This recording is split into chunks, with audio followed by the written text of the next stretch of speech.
Kapayapaan po sa inyong lahat. Naway nasa mabuti kayong kalagayan. Ako po si Bradmel, ang inyong lingkod, dito sa Samba. Salita'y alalahanin, magandang balita ang kinin. Ama namin sa langit, tulungan niyo nawa kami sa aming mga pangangailangan. Gabayan, ingatan at pagalingin sa aming mga karamdaman.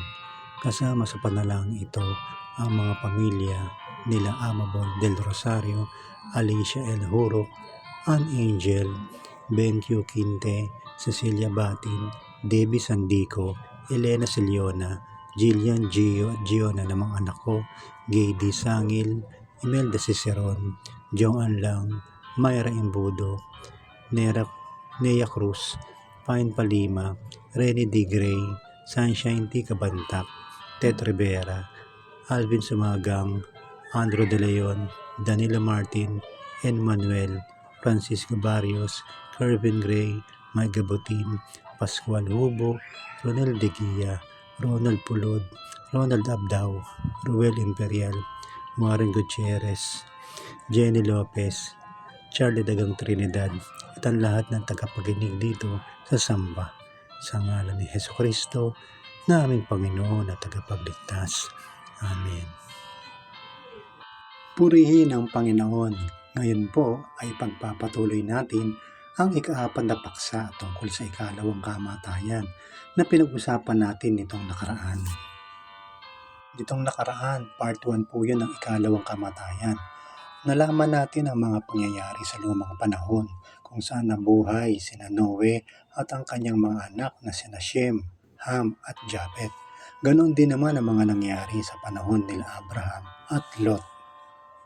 Pagbalik tanaw, nilipol ng Diyos ang mga tao na panay kasamaan lang ang ginagawa at iniisip. Mababasa ito sa Genesis 6:5. Sa panahon ni Noe, nang dumating ang malaking baha, namatay ang lahat ng nabubuhay sa lupa. Mababasa naman sa Genesis 7:22. Tapos ang panahon nila Noe at ng mga anak niyang sina Shem, Ham at Japet, dumating ang panahon nila Abraham at ng pamangkin niyang si Lot. Puro kasamaan ang ginagawa ng mga tao sa Sodom at Gomorrah. Mababasa ito sa Genesis 19:13. Dahil sobrang sama ng mga tao roon. Genesis 19:15. Nilipol din sila ng Diyos sa pamamagitan naman ng nagliliyab na asupre. Nasa Genesis 19:23-25. Pero iniligtas ng Diyos si Lot na pamangkin ni Abraham, kasama ang dalawa niyang anak na babae na naligtas. Sa Genesis 19:29. Sa mga panahon na iyon, iilan lang ang mga taong nabuhay ng matuwid at makadiyos. Sa katauhan nila Noe, Shem, Ham, Japet, ni Abraham at ni Lot. Mas nakararami ang masasama, kaya nilipol sila ng Diyos. At kung ang masasama ay nilipol ng Diyos, iniligtas naman niya ang mga kumikilala at sumusunod sa Kanya. Alamin naman natin ngayon ang mga uri ng tao na nabuhay sa panahon ni Moises at ni Aaron na kanyang kapatid. Sa mga pangyayari sa nakalipas na panahon, nagkaroon na kaya ng takot sa Diyos ang mga tao? Naging makadiyos na kaya ang mga tao sa panahon nila Moises at Aaron? Alamin natin ang nasusulat sa Bilang 16:28-35. Nagrebelde si Korah at ang kanyang mga kasama. Sinabi ni Moises sa mga tao, "Sa pamamagitan nito, malalaman ninyo na ang Panginoon ang nagsugo sa akin para sa paggawa ng mga bagay na ito, at hindi ko ito sariling kagustuhan. Kung mamatay ang mga taong ito sa natural na kamatayan, hindi ako isinugo ng Panginoon. Pero kung gagawa ang Panginoon ng kamangha-manghang bagay at mabiyak ang lupa at lamunin silang buhay, kasama ng lahat nilang mga ari-arian papunta sa mundo ng mga patay, malalaman ninyo na ang mga taong ito ay nagtakwil sa Panginoon." Katapos magsalita ni Moises, nabiyak ang lupa na kinatatayuan ni Datan at Abiram. at nilamon sila at ang kanilang pamilya ng lupa, kasama ang lahat ng tagasunod ni Korah at ang lahat ng kanilang ari-arian. Buhay silang lahat na nilamon ng lupa, pati ang kanilang mga ari-arian. Sumara ang lupa at nawala sila sa kapulungan. Ang lahat ng mga Israelita ay nagsilayo nang marinig nila ang kanilang pagsigaw, dahil iniisip nila na baka lamunin din sila ng lupa. Pagkatapos, nagpadala ang Panginoon ng apoy at nilamon nito ang 250 tagasunod ni Korah na naghahandog ng insenso. At ito pa nga ang mga sumunod na pangyayari na susulat sa Bilang 16:41 hanggang 50. Pero nang sumunod na araw, nagreklamo na naman ang buong mamamayang Israelita kina Moises at Aaron. Sinabi nila, "Pinagpapatay ninyo ang mga mamamayan ng Panginoon." Habang nagkakaisa silang nagrereklamo kina Moises at Aaron, lumingon sila sa toldang tipanan at nakita nila na biglang bumalot ang Panginoon sa tolda sa pamamagitan ng ulap. Pumunta sina Moises at Aaron sa harapan ng tolda at sinabi ng Panginoon kay Moises, "Lumayo kayo sa mga taong iyan dahil ibabagsak ko sila ngayon din." Lumuhod ang dalawa. Pagkatapos, sinabi ni Moises kay Aaron, "Kunin mo ang lalagyan mo ng insenso at lagyan ito ng insenso at baga galing sa altar at magmadali kang pumunta sa mga mamamayan at maghandog ka sa Panginoon para mapatawad ang kanilang mga kasalanan dahil galit na ang Panginoon at nagsimula na ang salot."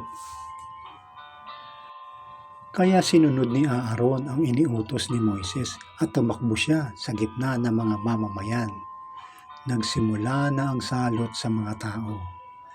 Pero naghandog pa rin si Aaron ng insenso para mapatawad ang kasalanan ng mga tao. Tumayo siya sa gitna ng mga taong patay na at ng mga buhay pa at tumigil ang salot. Pero 14,700 ang namatay, hindi pa kasama ang mga namatay dahil kay Korah. Pagkatapos, bumalik si Aaron kay Moises sa pintuan ng toldang tipanan dahil tumigil na ang salot.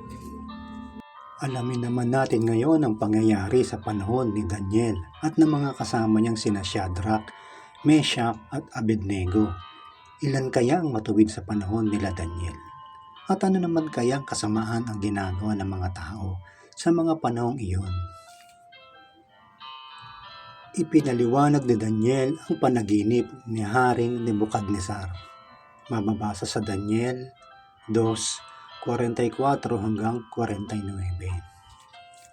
Sa panahon ng mga pinunong ito, ang Diyos sa langit ay magtatayo ng isang kaharian na hindi kailanman babagsak.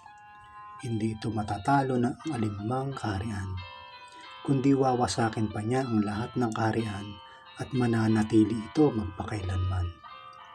Iyon ang batong nakita nyo na natibag mula sa bundok na hindi kagagawa ng tao, na dumurog sa rebultong yari sa bakal, tanso, luwad, pilak at ginto. Mahal na hari, ipinahayag po ng makapangyarihang Diyos sa inyo kung ano ang mga mangyayari sa hinaharap. Iyon ang panaginip nyo at ang kahulugan nito. Totoo pong lahat ang mga sinabi kong iyon.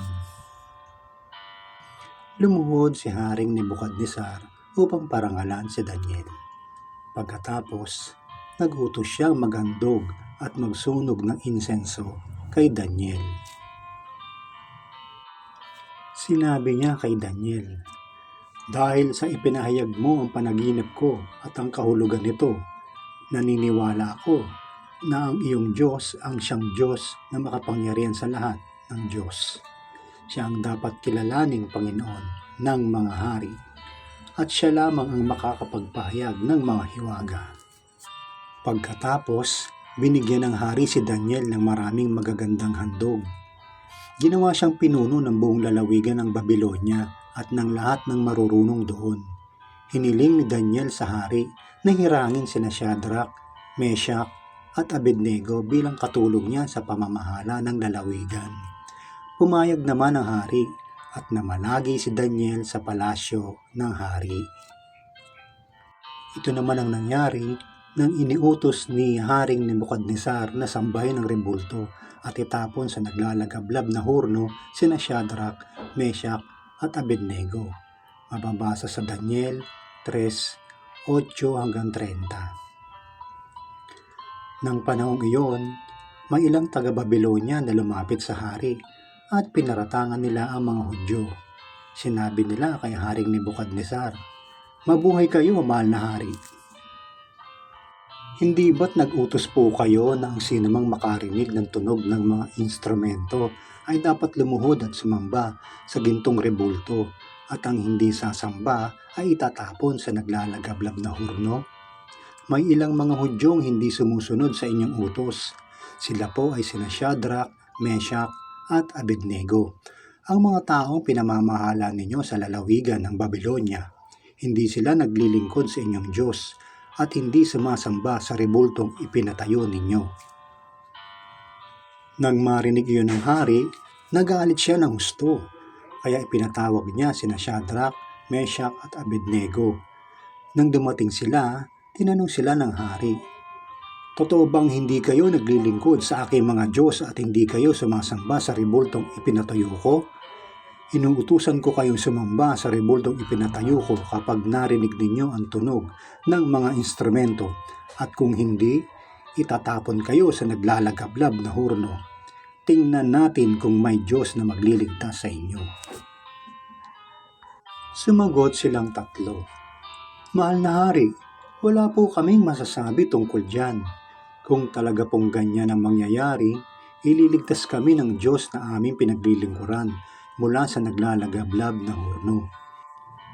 Ililigtas niya kami mula sa inyong mga kamay. Pero kung hindi man niya kami iligtas, hindi pa rin kami sasamba sa rebultong ipinatayo ninyo." Dahil sa sagot na iyon, lalo pang nagalit ang hari at nakikita ito sa kanyang mukha. Kaya iniutos niyang lalo pang painitin ang hurno ng 7 beses. Pagkatapos ay inutusan niya ang mga pinakamalakas na sundalo na gapusin sina Shadrach, Meshach at Abednego at itapon sa naglalagablab na hurno. Kaya iginapos sila ng mga sundalo at itinapon sa hurno na hindi na inalis ang kanilang mga damit.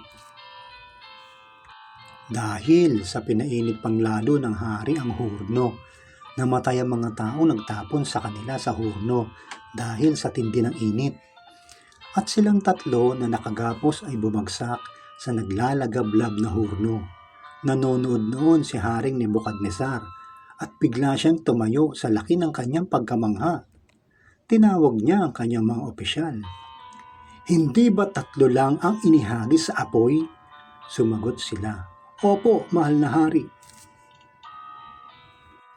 Sinabi ng hari, "Tingnan niyo, 4 na ang nakikita kong palakad-lakad sa gitna ng apoy.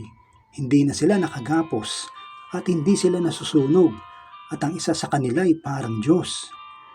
Kaya lumapit si Nebukadnesar sa pintuan ng naglalagablab na hurno at tinawag sila, "Shadrach, Meshach at Abednego, mga lingkod ng kataas-taasang Diyos, lumabas kayo riyan, hali kayo rito."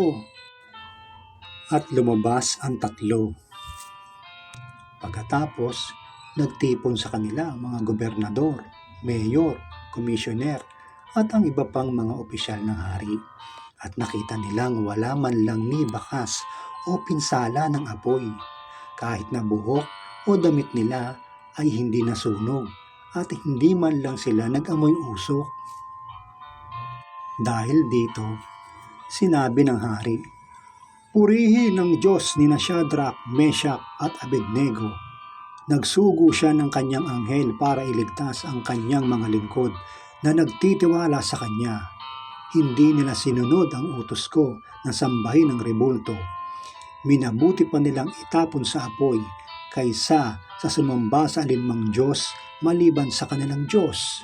Kaya iniuutos ko na ang sinumang tao sa alinmang bansa, lahi o wika na nagsasalita ng masama laban sa Diyos ni Shadrach, Meshach at Abednego ay pagpuputol-putulin ang katawan at wasakin ang kanilang mga bahay, sapagkat walang Diyos na makapagliligtas katulad ng kanilang Diyos. At binigyan ng hari sina Shadrach, Meshach at Abednego ng mas mataas pang tungkulin sa lalawigan ng Babylonia. Pansamantala ko po munang puputulin ang iba pang mahalagang pangyayari kaugnay ng paksang ito na ikalawang kamatayan. Ipagkaloob nawa ng Diyos na maipagpatuloy natin ito sa susunod. Patuloy nawa ang inyong pagsubaybay sa paksang ito na napakahalaga para sa ating lahat na mananampalataya. Ang lahat ng kapurihan, karangalan, kapangyarihan at pasasalamat ay sa Diyos lamang. Amen. Muli po, ako po si Brad Mel, ang inyong lingkod dito sa Samba. Salita'y alalahanin, magandang balita ang kinin. Purihin ng Diyos magpakailanman. Maraming salamat po sa inyong lahat.